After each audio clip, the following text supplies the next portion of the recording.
Welcome back! Today is another great day to compare fractions with the same denominator. So that's what we're going to focus on. We're going to look more at fractions represented in a model this time versus the number line. So let's take a look at the very first example. Miss McKay and Miss Neighbors ate a pizza. Below is the amount they each ate. Who ate the most pizza? And then there's a little side note. Shaded equals the pieces eaten. So all of these shaded pieces will be the amount of pieces of pizza Miss McKay or Miss Neighbors ate. So right away, my guess is you can tell which person ate the most pizza based off of the model. That's why models are extremely helpful. However, you also know that Miss Below makes you label everything, so we're going to make sure we still label these fractions even if we can tell who ate the most. I have 1, 2, 3, 4 equal-sized pieces in Miss McKay's model, and 1, 2, 3, 4 equal-sized pieces in Miss Neighbor's model. That makes fourths the denominator for both models. Miss McKay only ate, remember shaded is eaten, only ate 2 pieces because I can see 2 pieces shaded in, which means she ate 2/4 of her pizza. Miss Neighbors, on the other hand, has 1, 2, 3, 4 pieces shaded in, meaning she ate 4/4 of her pizza. Based off of my model, I can tell that 4/4 is going to be greater than 2/4, or how I have the sentence written. 2/4 is less than 4/4.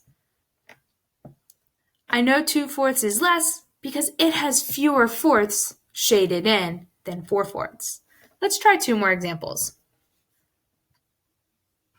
Name each fraction, then write less than, greater than, or equal to in between the fractions to compare them.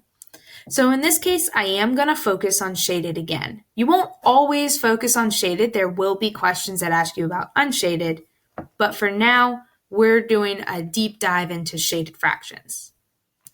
I'm going to label the fractions so I can easily compare them. 1, 2, 3, 3 equal-sized pieces. 1, 2, 3, 3 equal-sized pieces. So that means the denominator for both my models is 3, which means I'm working with thirds. 1 piece is shaded in this model, which makes the fraction 1/3. 2 pieces are shaded in the other model, which makes this fraction 2/3. From my model, I can tell that 2/3 is going to be the greater fraction because it has more thirds shaded in than 1/3. You can also tell that 2/3 is pretty close to being completed. It's only 1/3 away from 1 whole, which makes it a lot closer to 1 whole than 1/3. Let's try the one on the bottom. 1, 2, 3, 4, 5, 6. 6 equal-sized pieces. 1, 2, 3, 4, 5, 6. 6 equal-sized pieces. I only have 1 piece shaded in this model, which makes this rectangle represent 1/6. I have 1, 2, 3, 4, 5 pieces shaded in my other model, which means the fraction represented is 5/6. I can tell, again, that 5/6 is going to be greater than 1/6, or 1/6 is less than 5/6 because there are more sixths shaded in my model colored in purple. When you get your practice problems today, you're going to have to determine which fraction is greater based off of the models.